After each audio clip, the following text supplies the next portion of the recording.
press the bell icon on the YouTube app and never miss another update. For watching, I'm Michelle McCory.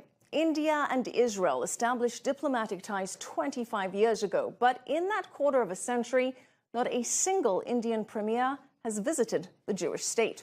Well, Prime Minister Narendra Modi wants to change that, highlighting a growing bilateral partnership. Modi has confirmed a historic two-day visit set for July. The trip is expected to herald a new era of cooperation in areas ranging from agriculture to defense and security. And Israel and India recently signed defense deals worth $2 billion for advanced surface-to-air missile systems. So what other opportunities are on the horizon? Joining us to discuss this is Stephen Schoenfeld, the founder and chief investment officer of Blue Star Global Investors. And Stephen, good to have you with us.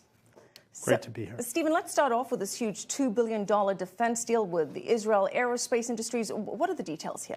So it's the largest ever single defense deal for Israel. It comes on the heels of several years of other major deals, including the Barak 8 missile, which was already developed in cooperation between Israel and India's defense industry. This goes one step further and includes both ground-to-air missiles and sea-to-air missiles, including new defense for India's new aircraft carrier. It's Israeli technology, but much of it's going to be built in India, which also reinforces the Prime Minister's Make in India initiative. So how significant is this deal then for future relations? It's a continued foundation of one angle of the Israel-India relationship, and that is defense. There's another big area, which has been agriculture, but now it's spreading out into general investment, Indian investment in Israel, and Israeli technology sales into India. Well, Stephen, you mentioned defense, and Israel is the fourth largest arms supplier to India after the US, Russia, and France. What other defense deals are on the horizon? So one of the tracks of the talks between the prime ministers is going to be defense. In fact, Israel's defense minister is visiting Israel next week to lay the foundation. One item on the Indian agenda is long-range, very high-altitude drones that can be weaponized. Israel's the world's leader in drones, and this could be modeled after this $2 billion surface-to-air missile, where it will be Israeli technology but designed to serve Indian needs. This could be even bigger deal. So, other than defense, you mentioned agriculture. What sectors are expected to benefit from these increased bilateral ties? So the Prime Minister's trip to Israel is really like a coming out party. He's going to be bringing a delegation of hundreds of Indian industrialists, businessmen, media, and it's going to make huge news in India.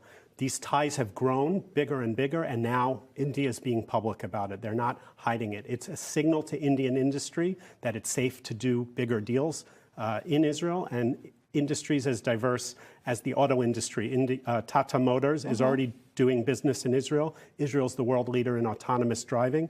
More ties, we'll see that there. The diamond industry is a major area of two-way trade. There's more activity expected there. And then technology, any area of advanced technology, there are leading Israeli companies. They are going to benefit. The doors are going to be wide open for them to grow in India. You mentioned that this sends a signal. What was the sort of political sentiment about doing business in Israel, in India? So there was a history. India has a large Muslim population. They have a lot of Muslim neighbors who have no diplomatic relations with Israel, or actually enemies of Israel, and they were sensitive to it for many years. Just like the Singaporean Prime Minister visited Israel last year, they're now signaling our relationship has matured, and we're not hiding it anymore.